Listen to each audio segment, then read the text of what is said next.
Technology. Technology has done wonders for our society. Technology is something that people argue over whether it is worth it or whether it's not worth it in the end. And to that I say, it's worth it for sure. Like, when you put the facts side by side, science and any logical person, I feel, would be able to tell that there are more benefits than down causes. And of course, amounts not everything. The drasticness of them is also important. And I would still say there are more benefits and more drastic benefits. Let's go over some things that go wrong and some things that go good. Wrong. Mental health is getting worse. But that's not because of technology, and mental health isn't actually getting much worse. In reality, it's most of the time rather people are now able to diagnose themselves easier. And that's another thing, people keep self-diagnosing. Well, that's better than people absolutely getting hurt because they don't know what's happening and they don't want to go spend thousands of dollars at a hospital to get it checked just to be told it's nothing. So with the help of the internet, they can find out what's wrong, or at least get an idea of what's wrong, and find out if it's something they should be worried about or something that they shouldn't need to worry about. It's really important. That's another thing about technology, though. We can communicate with people so much easier. Communication is something that is super important to humanity. And while I think that most people connecting over the internet isn't good, it's also not bad. It's this there's a very fine line that you can cross where you get into an unhealthy. Are you guys good over there? Okay. When you get into unhealthy territory. If you're meeting all your friends online, or if you're meeting up with people that you met up online and you're not sure if you're going to be safe, that's dangerous. And it's not great for your mental health either, because having connection to a person is super important, and is going into the section where people's health is declining because of technology, even though it's not all technology's fault. When you take the cons versus the pros are already winning in my opinion, but I can keep going. AI. People cheat with it. People do all this bad stuff. When you hear AI, most people immediately think bad. But optimistic people, as I would like to consider myself, and many others that I know, see that there is a bright side to it. It is a very cautious thing that everyone needs to be aware about and should not use for getting away with things. You shouldn't steal or make art with it. You shouldn't do your homework with it, and that's a lot of bad stuff. But that's not technology's fault. That's humanity coming through and using a good thing for bad. AI is actually great. There's so many helpful things you can do with AI. And then with, when it comes to the good things of AI, there was this thing that happened recently where Twitter's AI that they made, like the people, hello ma'am, that the people of Twitter like made and stuff, they, okay, they, hey Meg, please, I'm trying to do my assignment. They found that the AI isn't going with how they programmed it. because that's the thing about AI. It is still human programmed and doesn't always tell the truth. Twitter tried to program their AI to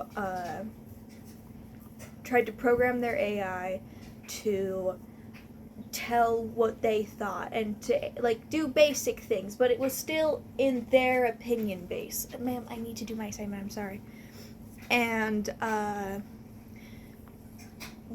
but the AI came out itself and said that it's not going to lie like its creators have told it to. It is going to be factual and factual only. And that's a great thing for so many people because it's going to help people be informed. That's another thing about the AI. Uninformed people. Let's take some health conditions into the matter. A lot of people think that due to electronics, autism has increased. But that's not true. What's actually happening is that the amount of people in the world is increasing. So that's going to increase those numbers too. And with the help of the internet, people are now learning more and are able to know the diagnoses, are able to look at how different people go through it, which is really important with things that are put on spectrums like this. And it's helped people be able to get diagnosed. There's a lot of people who just weren't getting diagnosed back then or were getting diagnosed wrongfully. And the research for autism was way lower. There was way less known about it, and now we're learning more, but as we learn more and the more people are getting diagnosed, the people seem to think that the trends, because they follow each other, mean that it's causation, when in reality, just because there's correlation does not mean it's causation. This is something that I'm actually learning in math right now, but it's just true. For example, when ice cream gets sold more, murders increase. Does that mean ice cream is causing murders? No. Just because they correlate and they increase at similar rates to each other does not mean that they cause one another. In reality, what's most likely happening in that situation is that because it's summer, more crimes are being committed, and because it's summer, more ice cream is bought. So they just end up falling into a similar category, even though they are definitely not the cause of either of each other. And that's the same with autism, where electronics and like usage of them has definitely increased, but it's also increased much faster.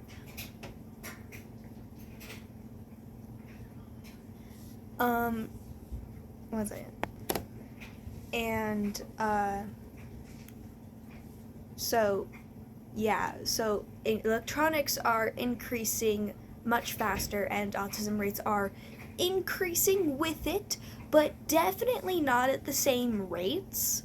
There are definitely different rates, but they do follow similar trends, which is where people see the correlation, and because of that, people immediately think causation, because that's fair, because a lot of the time, causation is what's happening, but there's also a good third of the time, if not more, when it's not. And it's good to get more information, because even something that seems more obvious and you could say is true, you never know. You can't use one set of data to prove that one thing causes another. And that's really important when it comes to science, history, math. You can't use just one source. And it's something that happens all the time. Another thing that comes with actual physical health and the internet is having all this information at our fingertips. Because of it, not only is Gen Z one of the most mental health aware generations, if not the most, they are also one of, if not, and very much close to being the healthiest generation. And I've done a little bit of research, and it does look like it is the healthiest generation. But if it's not, it is at least definitely in the top few of the healthiest generations, because we have all this information. We're able to improve our health, our mental health, our food, what we eat, what we drink. We're able to see all this stuff, and we can learn really easily. Whereas when we didn't have that, it was harder to know, and it was easier to get tricked by companies or just rumors in general.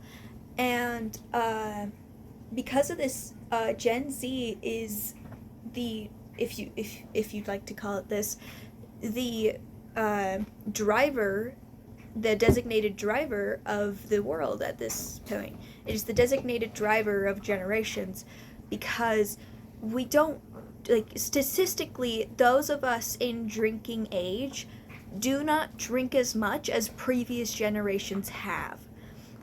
And this has a lot to do with the fact that we know what alcohol does. We've heard the stories, we've heard personal accounts of what can happen when you drink. We've heard all this really scary stuff. And in the end, we see that what are they called? That the bad things are worse than the good things. There are fancier words I could have used, but I couldn't remember what they are, even though I used them at the beginning of the video. And there's just so much where the benefits, that's one of them, outweigh the consequences and bad things that happens. There are so many things that the internet gives us as a humanity. And of course, I could go on an hour rant about this, but this assignment was supposed to be 5 minutes long, and it's already closer, if not over 10 minutes. And it's because I feel really strongly about this topic, and I really wanted to talk about it. But just because technology is helping and that the benefits are better than all the bad things does not mean we could not improve on how we use technology. Don't use AI to cheat. Don't use AI to make art, because by doing that, you are stripping away the humanity that comes with doing those things on your own. You're stripping yourself of learning. You're stripping yourself of seeing what you can actually do. You're stripping of yourself of a future at that point, honestly. It may seem like one homework assignment, but one homework assignment eventually and can quickly turn into every assignment, to the point where you're not learning anymore. And that's going to come to bite you in the butt really hard later on in life. And it's bad and it's sad to see. And same thing with being on your phone all the time. It's awesome to be able to learn what you want whenever you want on the internet. But that's the thing. That's what we should be using the internet for. Most of the time, you're looking at humanity on a screen instead of being that humanity that you're seeing. You should go outside. You should be happy with yourself and not happy because of what you're seeing. Especially now with so much controversial going on in just this year, it can be a lot. And with COVID hitting a few years back, that definitely didn't help with some of us younger people only having that for most of our entertainment. But that doesn't mean we should stay like that. When you have all of these things to teach you, what's one thing you see constantly? The internet is not good for you. That's something that many people argue. That's something what many people say. And that's not the truth, because it is good. It really is. It's just how people use it. It's like medicine. One person uses it to save their life and keep them alive and happy, and one other person uses it to destroy themselves and their life. And it's sad to see. So, having healthy relationships with how you use your technology is just as important as knowing when a friend is toxic or not. There's a level between toxicity versus actual good friends, and it's a fine line, because a stubborn friend is not a toxic friend, a misunderstanding friend is not a toxic friend. But there's also toxic friends who do fall into those categories, and it takes a while to figure it out, but the good thing is the human brain is very capable of learning, and with help you can definitely get better at controlling your screen time and having a healthier lifestyle. It's very needed in our world, and you don't have to listen to what I say, but if you agree with me and you want to support the ideas that I am supporting, go outside, take a 5 to 10 minute walk, drink some water, have a healthy meal, invite your friends to go out and do something, and if they can't, maybe try to plan something, and if they still can't, play some games with them. If you're gonna be on the internet, use it to learn, use it to help you, or at the very least, use it to connect. Instead of playing a video game by yourself, instead of watching a video for 2 hours where you learn pretty much nothing, ask your friends if they want to play a game. Even something as silly as Fortnite or Roblox, you get connection out of those things. Even if it's something that's not good in the long run, it's not something that you should do all the time. If your friends can't get out, if you can't figure how to plan things, sometimes that's a good adjustment, and it's a good starting spot too. If you don't want to go outside, maybe sit down and listen to peaceful nature sounds while you read a book.